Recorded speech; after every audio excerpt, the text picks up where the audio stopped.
In the absence of light, darkness prevails. There are things that go bump in the night, Agent Myers. Make no mistake about that. And we are the ones who bump back.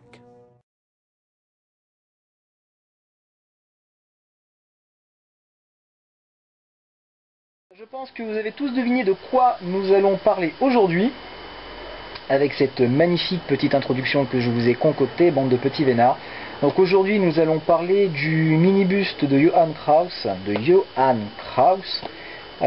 tiré de la licence, pardon, j'ai du mal à parler aujourd'hui, je sais pas ce qui m'arrive, fin de journée, c'est normal, fin de journée. Donc tiré de la licence Hellboy 2 The Golden Army et fabriqué par Gentle Giant. Donc ce mini-buste est sorti il y a même pas un mois et demi, à tout casser. C'est le 4e buste d'une série qui devrait normalement en contenir 5, puisqu'on attend toujours celui de Liz Sherman, dont le fabricant a arrêté de parler depuis maintenant pas mal de temps. Mais bon, on sait jamais. De toute façon, vous avez toutes les informations relatives à ce buste. Informations relatives à ce buste sur le blog. Donc si vous voulez en savoir plus, allez-y, rubrique produits dérivés Hellboy 2 The Golden Army. Donc aujourd'hui nous allons parler de celui-là, Johann Kraus. Donc la boîte, la même que pour la Tooth Fairy dont j'avais fait la vidéo il y a quelques temps, maintenant il y a quelques mois. Le personnage, une photo tirée du film, le personnage encore, enfin le mini-buste, noir, tout noir, le logo du film, le nom du personnage. Ici vous retrouvez, hop, c'est à l'envers, le numéro de série, donc numéro 332 sur 350.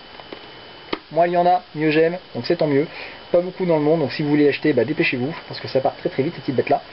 Et derrière, vous avez la mini biographie du personnage, comme pour la Tooth Fairy, Wink, Nuada et Hellboy, dont je vous ferai, pour les deux derniers je veux dire, des vidéos très prochainement, je pense, très bientôt. Je vais rattraper mon retard là-dessus. Donc bon, voilà pour la boîte. Passons maintenant directement à ce qui nous intéresse le plus, à savoir le buste. Donc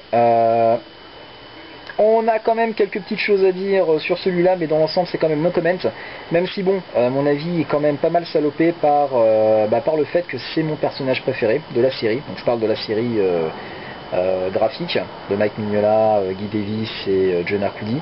C'est vraiment mon perso préféré, je l'adore. Son design scaphandrier, avec ses petites mimines d'où sortent son âme, c'est vraiment un truc, j'en suis carrément raide dingue. Sa version cinématographique, je l'aime tout autant, et c'est vraiment avec un grand plaisir que j'ai acheté ce buste. Et toujours avec le même plaisir, donc je vais vous faire la vidéo aujourd'hui. Donc que dire, tout de suite dans le négatif, c'est la peinture, puisque ceux qui, si vous l'avez remarqué, ceux qui l'ont remarqué, la combinaison en fait de Johann Kraus est faite dans une espèce de toile dans le film. Et là malheureusement la peinture ne rend pas du tout cet effet là, parce qu'on dirait plus du plastique ou du caoutchouc. C'est vraiment trop lissé et pas suffisamment râpeux pour qu'on y croie suffisamment. Mais en dehors de ça, toutes les parties faites en métal, donc là la sculpture y joue beaucoup, mais la peinture également un peu, toutes les parties dites en métal sont juste excellentes, magnifiquement bien faites et bien reproduites. Donc je reviens à ce que je disais il y a 2 secondes, notamment à cause de la peinture, c'est de la peinture et surtout de la sculpture, c'est juste absolument hallucinant. On retrouve vraiment tous les détails que l'on pouvait attendre et que l'on aurait pu espérer de ce personnage. Vraiment tout y est, des petits ventilateurs qui se trouvent à l'intérieur des bouches d'évacuation, cette espèce de petit damier qui bouge lorsqu'il se met à parler, au numéro de série qu'on a sur la baliste, la ceinture avec le logo du BPRD, les sacoches qui se trouvent derrière, ça c'est génial. Le minibus se met comme ça, mais ils ont quand même fait les sacoches derrière, ça bouffe un peu sur le socle, mais c'est vraiment génial, ça rend très bien. L'espèce de petit câble avec la grosse valve là, et bien sûr la pose absolument monumentale. Johann Kraus qui s'apprête à activer son machin pour s'échapper de sa combinaison. La pose est vraiment excellentissime, avec la main comme ça, style je suis le leader, ça j'adore. Donc vraiment tout y est, et puis là avec l'espèce de petite partie, donc ça c'est du plastique, tout le reste est en résine, mais ça c'est du plastique. avec la teinte très bien fait, aspect brumeux pardon, fait sur le casque. C'est vraiment génial. Vraiment un buste que j'adore. De toute façon, vous retrouverez des photos un petit peu plus détaillées sur le blog.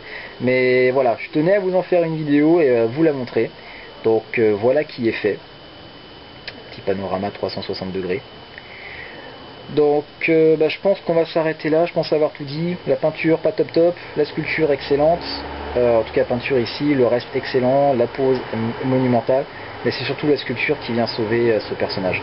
Et bien sûr, l'amour irrévocable que je lui porte. Excellent buste, si un jour vous avez l'occasion, foncez-y, que 350 pièces dans le monde, il n'y en a pas beaucoup, donc dépêchez-vous, 60 € sur eBay, sans les frais de port, franchement ça vaut le coup. Bon, je pense qu'on va s'arrêter là, je vous dis à très bientôt sur le blog, un grand ciao ciao, et à bientôt.